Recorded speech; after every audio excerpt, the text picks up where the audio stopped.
সেদিন চলে গেছিলাম খাটু শ্যামের মন্দিরে। তো এর আগের দিন তো কলস যাত্রা গিয়েছিলাম, তারপরে গিয়েছিলাম 17 তারিখ রাত্রেবেলা।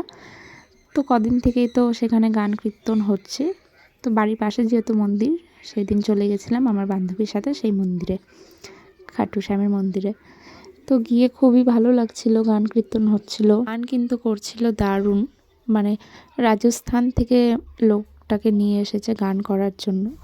তো খাটু শ্যামের মন্দির রাজস্থানেও একটা আছে অনেক বড়, সেখান থেকেই আসছিল লোকগুলো গান করার জন্য।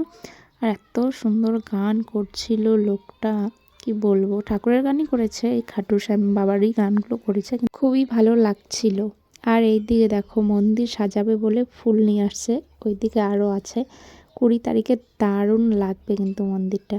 তারপর আমরা যেখানে গান হচ্ছিল সেখানে গিয়ে অনেকক্ষণ বসেছিলাম, প্রায় 1 ঘন্টার মতন বসেছিলাম ওখানে গিয়ে। আর এই যে এখানে আমার বান্ধবীর মাও আছে, তো আমরা সেখানে গিয়ে বসলাম। গিয়েছিলাম 8টার দিকে, গান শুনেছি 10:30 পর্যন্ত এখানটা। এই যে এই লোকটা গান করছিল, দারুণ গান করছিল, দারুণ, গলার ভয়েসটা খুব ভালো গানের।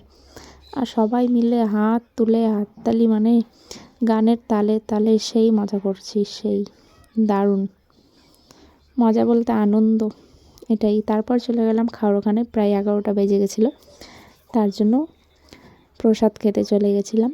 এই যে আমরা লাইন দিয়ে দিয়েছি প্রসাদের জন্য, অনেক মানুষ ছিল, অনেক।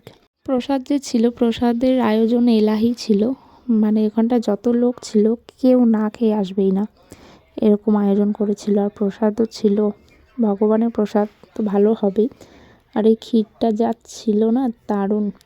আর প্রসাদ তোমার যত লাগবে তুমি ততই নিতে পারো, যে একবার নিয়ে আর নিবা না ওরকম কোনো ব্যাপার না, তোমার যতবার ইচ্ছে তুমি ততবার খেতে পারো, এরকম ছিল। খেয়ে তুমি প্লাস বাড়িতেও নিয়ে আসতে পারো, এরকমভাবে প্রসাদ দেওয়া হচ্ছিল। তো এখানে বসারও জায়গা ছিল, বসার জায়গাটা একটু কমই ছিল, কিন্তু আমরা পেয়েছিলাম, আমরা বসেই খেয়েছি। তো চলো ভিডিওটা এখানেই শেষ করি আজকে। আবার দেখা হবে নেক্সট ব্লগে। আবার একদিন যাব মন্দিরে, তখন গিয়ে আবার ব্লগ করব। তো এই ব্লগটা ভালো লাগলে লাইক করে দিও। টাটা সবাইকে।